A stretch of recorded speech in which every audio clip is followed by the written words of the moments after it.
Chapter number 1. Lesson number 1. Organizational culture defined.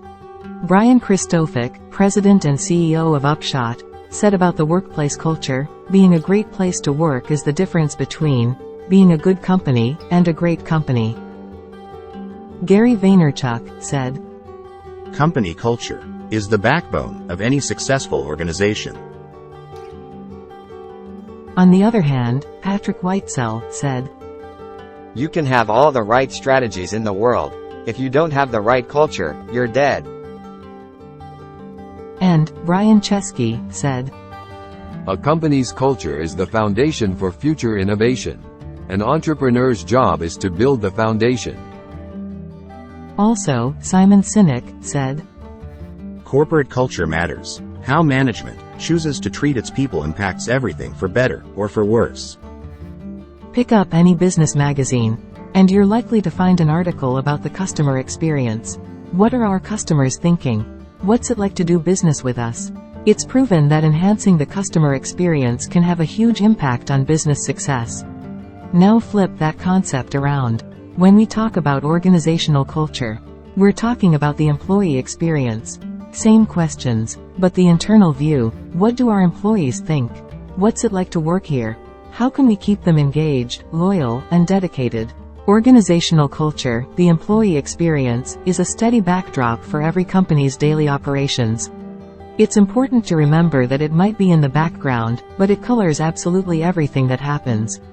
It doesn't matter if you develop a great product or plan a killer kickoff meeting. If there's an underlying mood of bitterness, resentment, or apathy, the long-term outlook for the business won't be good. Corporate culture is the filter through which everything else happens. It matters. Let's apply a more specific definition. Organizational culture is the cumulative effect of the common beliefs, behaviors, and values of the people within a company. Those norms determine how employees perform and serve customers.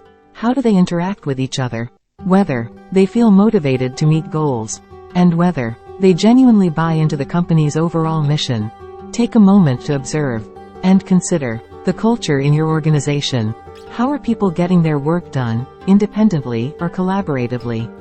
Do people there generally feel inspired, committed, and engaged, or annoyed, overworked, and underappreciated? Whether you're helping to define and build a culture, or change an existing one, we encourage you to do a culture scan to help jumpstart your assessment journey.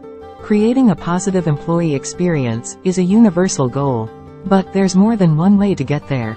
For example, if you worked for a huge company that was run by former military leaders, policies were very strict, and we were expected to follow them to the letter. On the other hand, if you joined a small startup company in the same industry, the systems and procedures hadn't even been established, and the lines between functions and duties were often blurred. In both cases, the employees were very passionate about serving the customers, and both companies were successful.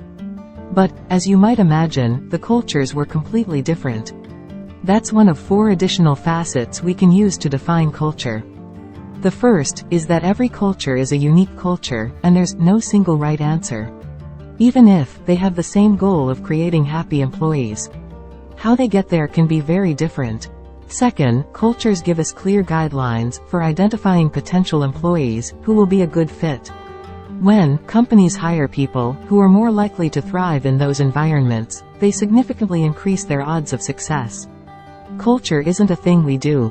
It's the thing that runs the business. Third, cultures are fluid. They need to be grown and nurtured like any relationship. Sometimes, cultures evolve as external factors fluctuate, or as the company simply grows and expands. If the mission changes, the culture might need to adjust too. Other times, companies fight to keep their cultures from evolving away from their core values. The point is that organizations need to monitor their cultures and control when and if they change, rather than leaving that to chance.